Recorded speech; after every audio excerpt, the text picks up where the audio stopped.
Olá pessoal, sou o pastor messiânico Jonathan e estamos aqui mais uma vez trazendo o nosso 7º vídeo dessa série Primeira Epístola aos Coríntios. E dentro dessa série nós iremos hoje estarmos estudando o capítulo 7, certo? Vamos hoje aprender um pouco sobre esse capítulo e sabermos o que é que Paulo tem para nos passar dentro dessa parte da epístola aqui. Então, antes eu gostaria de pedir a você que deixe o seu like, se inscreva em nosso canal, aperte nesse botãozinho vermelho aí embaixo e logo em seguida aperte no sininho que irá aparecer logo do lado e você irá receber todas as notificações, todos os nossos vídeos em primeira mão, sem precisar depender de notificações de redes sociais. Tudo bem? Exceto o YouTube. Então, a sua inscrição é totalmente gratuita, você não vai pagar nada por isso. Então vamos lá? Iremos hoje estudar sobre o capítulo 7 da primeira epístola aos Coríntios. Vamos começar a nossa leitura, o nosso estudo, a partir de agora, certo? Capítulo 7, versículo 1. Ora, quanto às coisas que me escrevestes, bom seria que o homem não tocasse em mulher. Mas por causa da fornicação, cada um tenha a sua própria mulher, e cada uma tenha o seu próprio marido. Veja que o apóstolo Paulo dá um motivo totalmente, posso dizer, cabível para se ser casado, por conta da fornicação. Ou seja, existe uma necessidade dentro de cada ser humano, e essa necessidade é a necessidade justamente de satisfazer os desejos sexuais. Por esse motivo existe tanta prostituição, existe tanta traição, tantos adultérios, porque os homens hoje estão banalizando e usando essa necessidade de uma maneira errada. Mas vamos lá. O marido pague à mulher a devida benevolência, e da mesma sorte a mulher ao marido. O que isso significa? Que o marido trate a mulher da melhor maneira possível. E da mesma forma a mulher deve agir com o seu marido.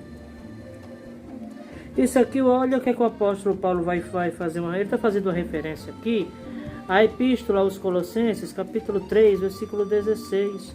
Que ele mais na frente irá ensinar sobre isso aqui, ó.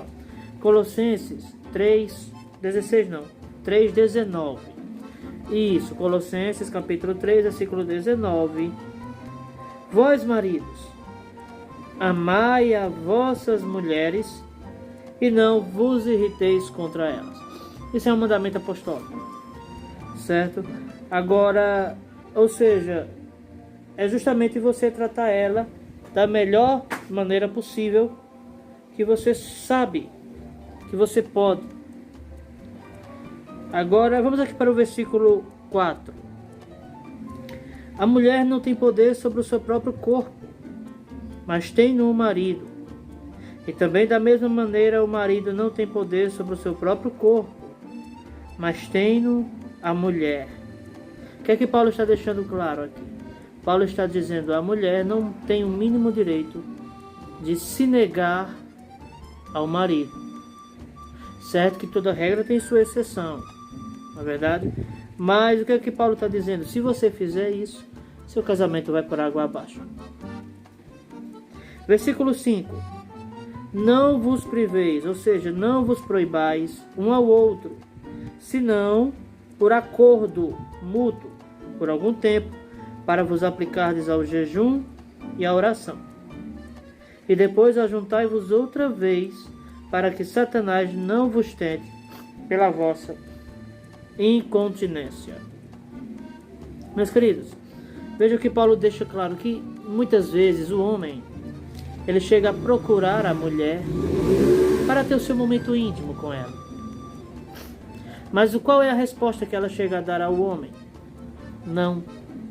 Inventa logo: estou com dor de cabeça, não estou me sentindo bem, não sabendo a mulher que com essa atitude ela vai estar abrindo portas para o marido dela ir se satisfazer em outro local.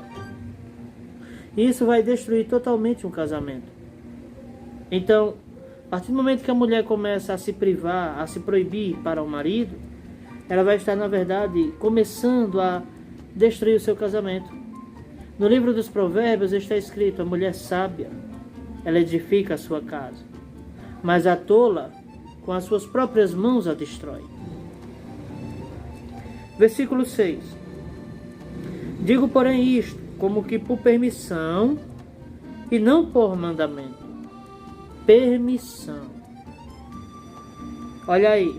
Porque quereria que todos os homens fossem como eu mesmo, mas cada um tem de Deus o seu próprio dom, um de uma maneira e outro de outra. O que é que Paulo está dizendo?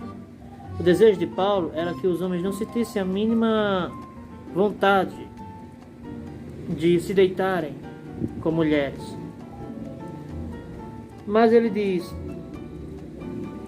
se Deus isso permitir, seria muito bom. Isso é por permissão e não mandamento. Se Deus permitir isso, Paulo está dizendo, porque quereria que todos os homens fossem como eu mesmo, mas cada um tem de Deus o seu próprio dom, um de uma maneira e outro de outra. Agora Paulo aqui vai dar um conselho para os solteiros. Olha aqui, ó.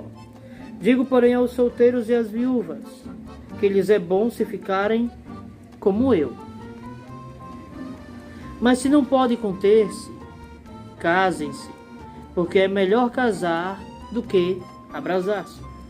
Paulo está deixando claro aqui que é muito melhor você arranjar alguém para se satisfazer do que você estar sempre abrasado, sempre sendo tentado. Porque Jesus, ele deixa bem claro, a carne é fraca. Então precisamos entender que nessa fraqueza nós podemos cair. Apesar de sermos homens, os homens eles têm um instinto, por incrível que pareça, um instinto sexual muito mais aguçado do que a própria mulher. A mulher ela é mais emocional.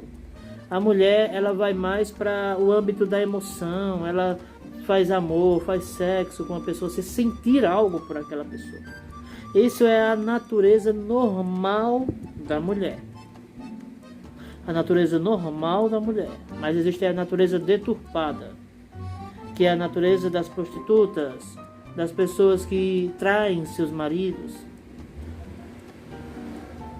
Então, Paulo ele vai ensinar justamente isso aqui, que é melhor se casar do que ficar abrasado. Mas, se a mulher vive sempre se recusando ao marido, aí vai fazer o quê? O marido ficará satisfeito? Não. Ficará abrasado, cheio de desejos que ele precisa tirar de dentro de si, mas que sem a ajuda da esposa ele não vai conseguir. É necessário ele se satisfazer com alguém. Isso é mais uma necessidade. Versículo 10. Todavia aos casados mando não eu, mas o Senhor, que a mulher não se aparte do marido. Paulo está dizendo que não é ele que está dizendo para não se divorciar. É o Senhor que diz para não se divorciar. Lá no livro do profeta Malaquias, Deus ele fala que ele odeia o divórcio. Ele odeia o divórcio. E em Mateus capítulo 19 também.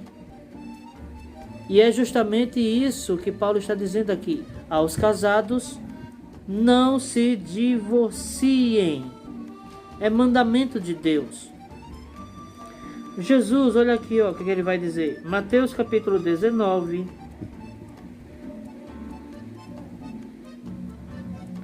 A partir do versículo 9.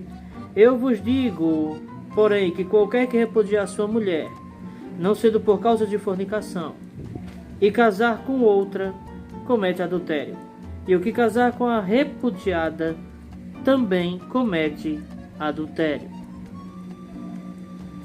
Meus amados, e isso aqui o Senhor ele irá falar no livro de Malaquias, capítulo 2, versículos 14 ao 16, acerca do divórcio. Que ele diz, não sejais infiéis. Então, não é da vontade de Deus que ninguém se separe sendo casado, pelo contrário. Se porém se apartar, se você se separar, que fique sem casar, ou que se reconcilie com o marido, e que o marido não deixe a mulher. Mas aos outros digo eu, não, Senhor.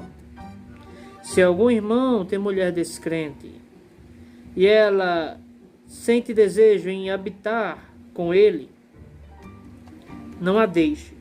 Se alguma mulher tem marido descrente e ele quer habitar com ela, não o deixe, porque o marido descrente é santificado pela mulher, e a mulher descrente é santificada pelo marido.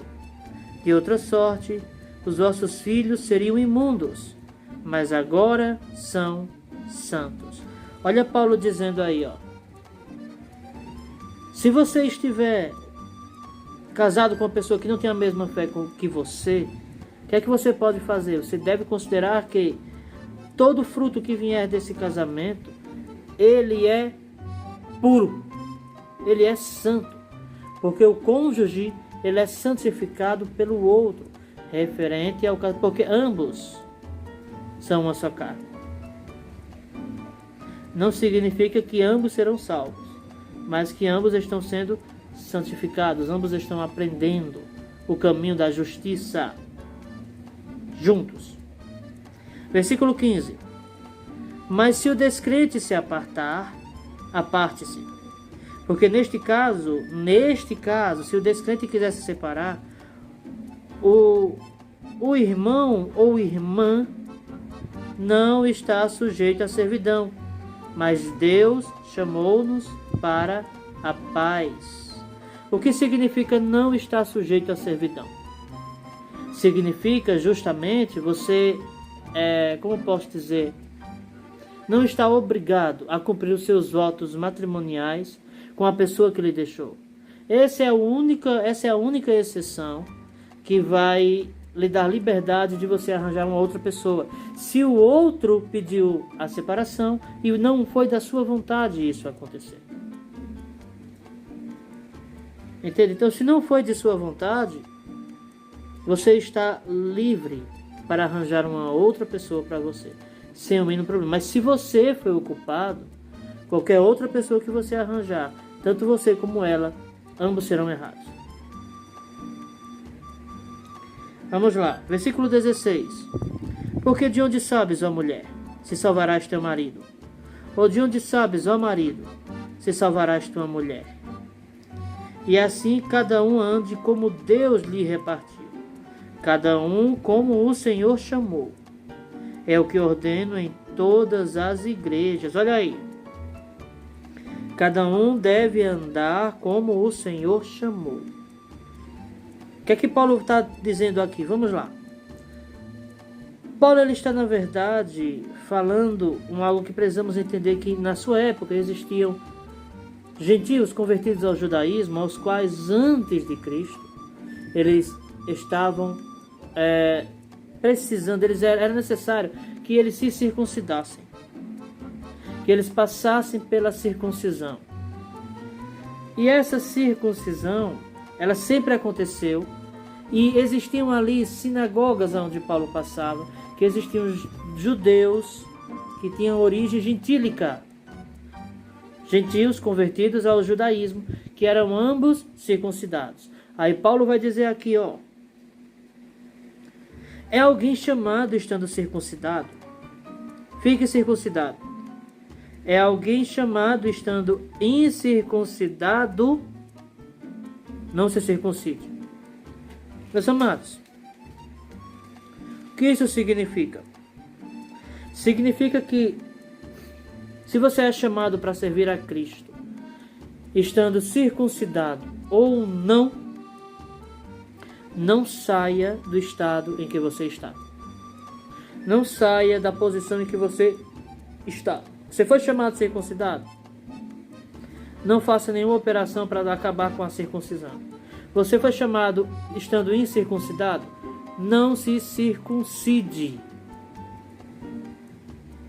Por quê? O Paulo vai explicar. A circuncisão é nada.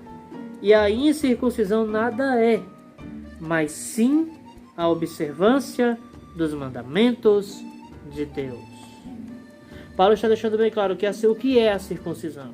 A circuncisão ela é um pacto a qual você faz com o Criador para assim obedecer aos mandamentos que ele entregou a Moisés. Uma vez que você tem esse pacto sem ser chamado, você não precisa passar pela circuncisão. Sem ser circuncidado, né? Perdão. Uma vez que você tem esse pacto, essa vontade de servir a Deus sem ser circuncidado, você não é obrigado a passar pela circuncisão. Olha aí que coisa forte que Paulo está ensinando. Ou seja, a forma como você está deve ser a forma como Deus quer que você sirva a Ele. Mas o pacto é simplesmente uma mudança de atitudes. A circuncisão nada mais é do que um sinal na carne, na sua carne, de que você realmente mudou as suas obras, de que você realmente mudou as suas atitudes. Então, uma vez que você age como um circuncidado, você não precisa se circuncidar. É isso que Paulo está deixando claro aqui. Vamos lá. Cada um fique na vocação em que foi chamado. Foste chamado sendo servo? Não te dê cuidado. E se ainda pode ser livre, aproveita a ocasião. Porque o que é chamado pelo Senhor, sendo servo, é liberto do Senhor. E da mesma maneira também o que é chamado sendo livre, servo é de Cristo. O que significa ser liberto do Senhor? Significa justamente se você é chamado sendo um empregado, Deus ele te libertou desse jugo, porque Ele vai, mais cedo ou mais tarde, te abençoar e te dar condições necessárias para você viver a sua vida.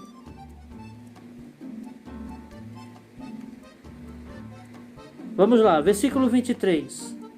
Fostes comprados por bom preço, não vos façais servos dos homens. Irmãos, cada um fique diante de Deus no estado em que foi chamado. Ora, quanto às virgens, não tenho mandamento do Senhor. Dou, porém, o meu parecer, como quem tem alcançado misericórdia do Senhor, para ser fiel. Tenho, pois, por bom, por causa da instante necessidade, que é bom para o homem o estar assim. Estás ligado à mulher, não busques separar-te. Estás livre de mulher, não busques mulher. Mas se te casares, não pecas. Se a virgem se casar, não peca. Todavia, os tais terão tribulações na carne, e eu quereria poupá-los. Paulo deixa claro que a vontade de Paulo de ensinar as pessoas que não procurem um alguém para viver é justamente nos poupar do sofrimento que é de vivermos em um casamento. Porque na realidade, tribulações na carne.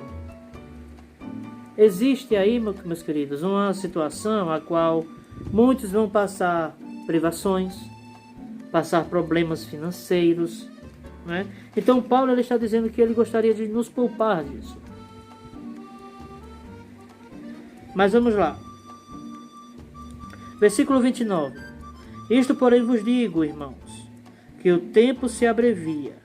O que resta é que também os que têm mulheres sejam como se não as tivessem, e os que choram como se não chorassem, e os que folgam como se não folgassem, os que compram como se não possuíssem, e os que usam deste mundo como se dele não abusassem, porque a aparência deste mundo passa.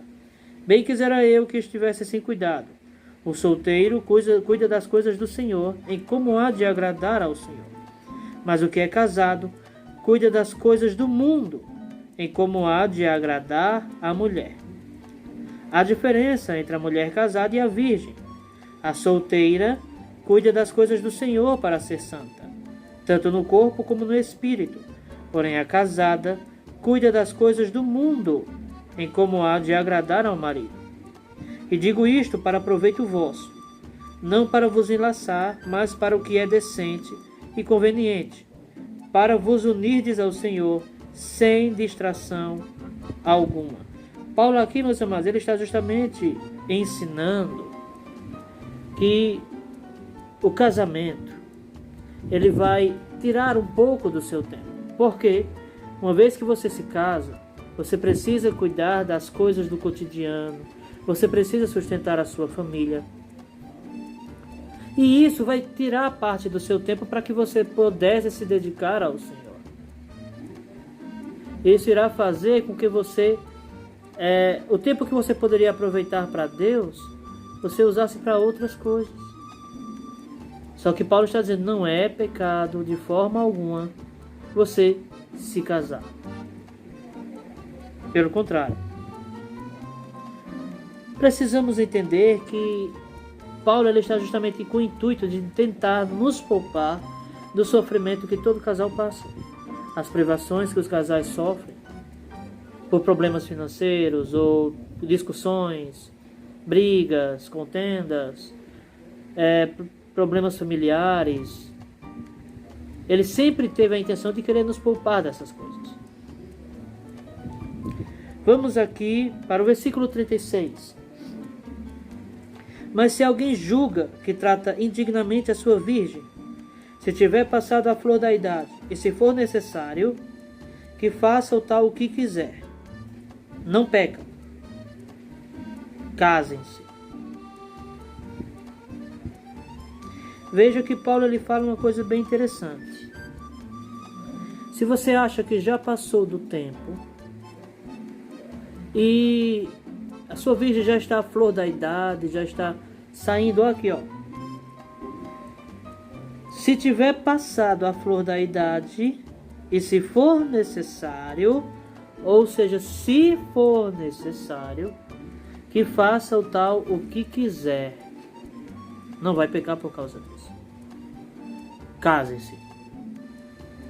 Ou seja, se você acha que passou da idade de arranjar uma pessoa, você está livre para fazer o que você quiser, contanto que você tenha o desejo de casar-se, não amigar-se.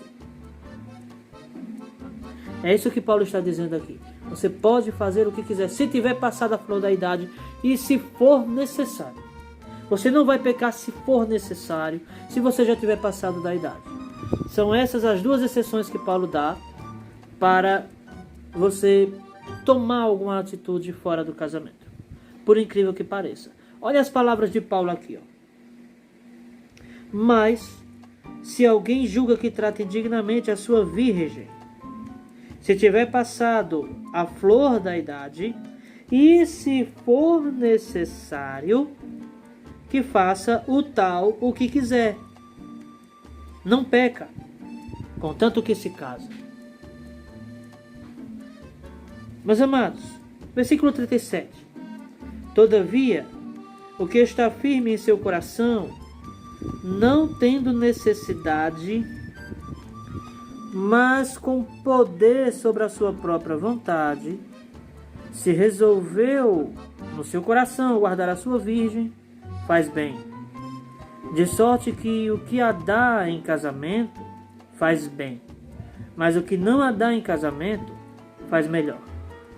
A mulher casada está ligada pela lei todo o tempo em que o seu marido vive. Mas se falecer o seu marido, fica livre para casar com quem quiser. Ou seja, a mulher está ligada pela lei,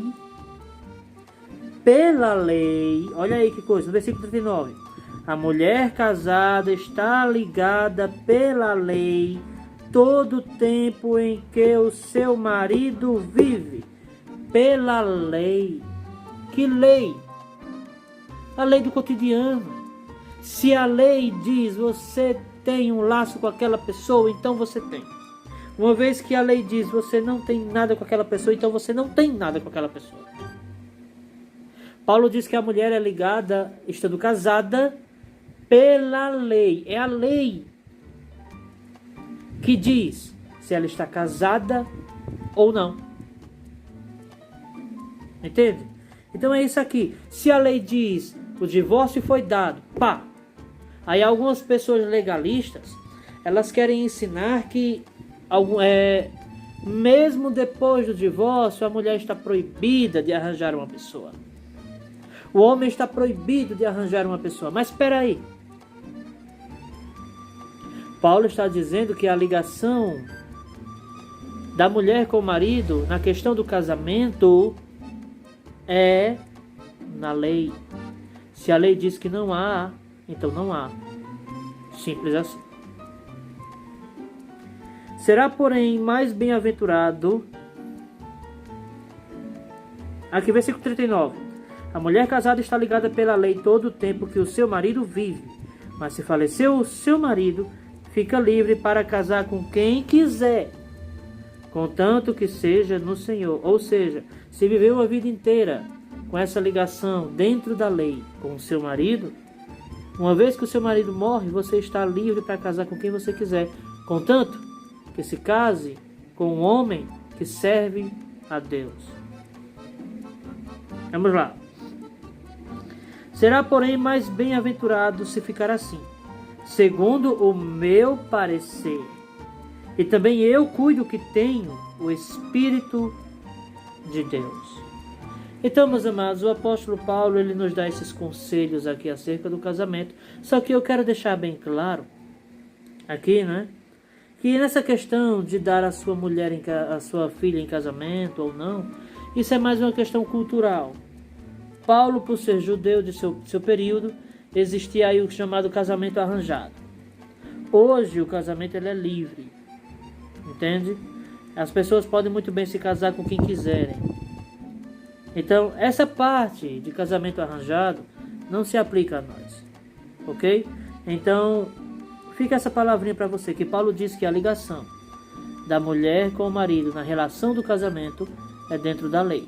Se a lei diz que tem, você tem. Se a lei diz que não tem, então você não tem.